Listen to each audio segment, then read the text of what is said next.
Bienvenue dans l'épisode 4 de notre série de vidéos sur la blockchain et les crypto-monnaies. Comme d'habitude, je vous rappelle que je ne suis pas votre conseiller financier, qu'avant d'investir votre premier euro ou votre premier dollar sur les crypto-monnaies, faites vos propres recherches. Ceci étant dit, voici le programme de ce module.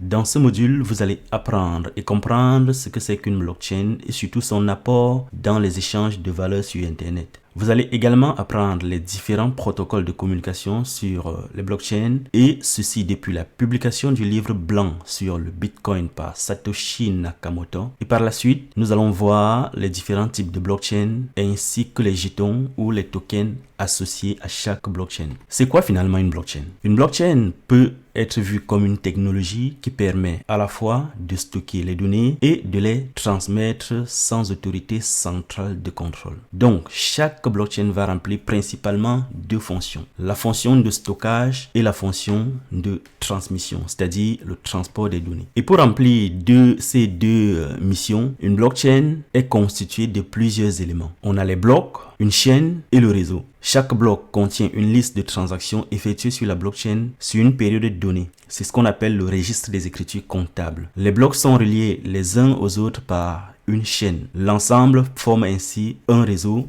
d'où le nom de blockchain ou encore chaîne de blocs. Tout l'ensemble est sécurisé par des algorithmes informatiques. Ce sont les algorithmes cryptographiques. Comme pour un registre, il est possible d'accéder à une blockchain en écriture et en lecture. Lorsqu'on écrit sur une blockchain, il n'est pas possible d'effacer ces écrits, ce qui constitue un instrument puissant contre toute fraude, puisque le registre ne peut pas être falsifié, même pas par son propre créateur. Comme dans le cas du cloud computing, on va distinguer donc deux types de blockchains. Les blockchains publiques, dont les données sont accessibles tous sans organe central, et les blockchains privées accessibles seulement à une organisation. Ce sera le cas dans un contexte d'entreprise.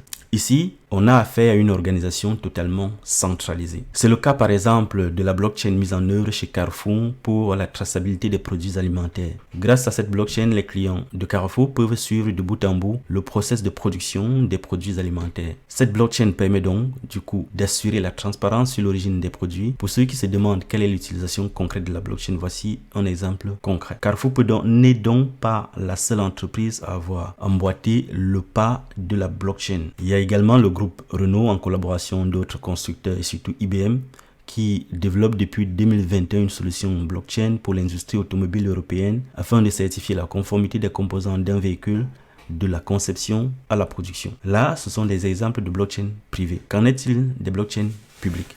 Un exemple de blockchain publique, c'est le Bitcoin, dont le registre est totalement public. N'importe qui, n'importe où sur la planète peut consulter l'ensemble des transactions sur la blockchain Bitcoin et ceci depuis sa création jusqu'à cet instant précis. Allons voir ça. Donc ici vous avez l'explorateur des blocs et vous pouvez voir toutes les transactions sur Bitcoin depuis sa création jusqu'à l'instant présent où je tourne cette vidéo. Donc les 9h07. Voici les dernières transactions sur le Bitcoin. Ici, vous avez les blocs qui sont minés. Donc si vous allez sur Bitcoin, vous allez voir.